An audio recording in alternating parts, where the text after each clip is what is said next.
Spencer, there's been quite a buzz about golf making it into the Olympics, and there seems to be two schools of thought.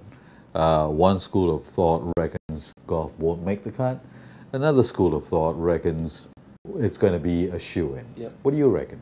I think it's a shoo-in. I think commercially, no question, the good folk at the IOC, the International Olympic Committee, know that the bottom line is golf will bring in huge revenues from sponsors and from TV figures, particularly, and this is one of the key points, that they are guaranteed the top players in the world will attend. Peter Dawson of the R&A, who's been heading up this committee that's been lobbying to get golf into the Olympics, has been very strong to point this out. Tiger Woods, Mickelson, all the top guys in the world have come out and said, we are behind this. And I think it makes it a very, very difficult argument for the IOC. I think they have 7 sports that have applied. There are 2 spots. The final decision will be announced in October, and it will happen. Look, the people I talk to in Europe, again, a lot of them I think don't understand it, because from their point of view, it's very much a one-track argument, saying, well, golf has its 4 major championships. Historically, nothing will ever come close to them. And I can't argue with that. Whatever you say, for Tiger Woods, winning a major will be of far more significance than ever winning an Olympic gold medal. I mean, very little to him.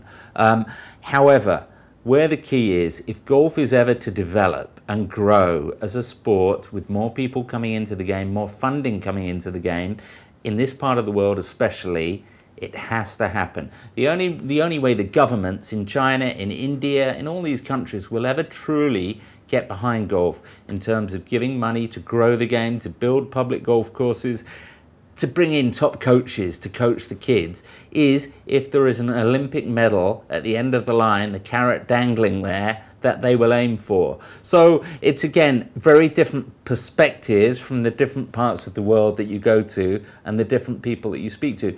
But a lot of the guys that I've spoken to, some of the players in Europe, for example, who started out, again, not really understanding how important it is to this part of the world. But once you explain it to them, I think they do get it. And they do say, well, yes, I do understand now, because it's their livelihood and they need to see more people playing the game, more growth, more sponsors coming in. And the only way that will happen is if golf does get brought back into the Olympics.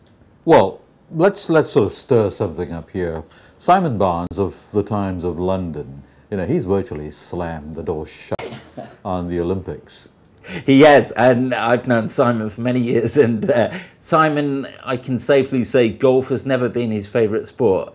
He loves many other sports, and look, in many ways he wrote a very powerful piece arguing against golf being allowed into the Olympics. And as I said, I think from his perspective, where it's pure sports, you look at the amateur sports that are in the Olympics, it's the pinnacle. Every 4 years, whether it's rowing, athletics, swimming, that's what you gun for. You don't have that in tennis, in the team sports, football, basketball, the Dream Team USA. I mean, it's become a bit of a carnival. But again, I'm sorry, in the modern day, the reality is the revenues, the television rights, what the people want to see. And while I respect very much what Simon says and writes, I think he probably understands as well that it's almost inevitable that golf must be included. For the sake of the Asian Golf Summit, I hope that the Olympics makes the cut.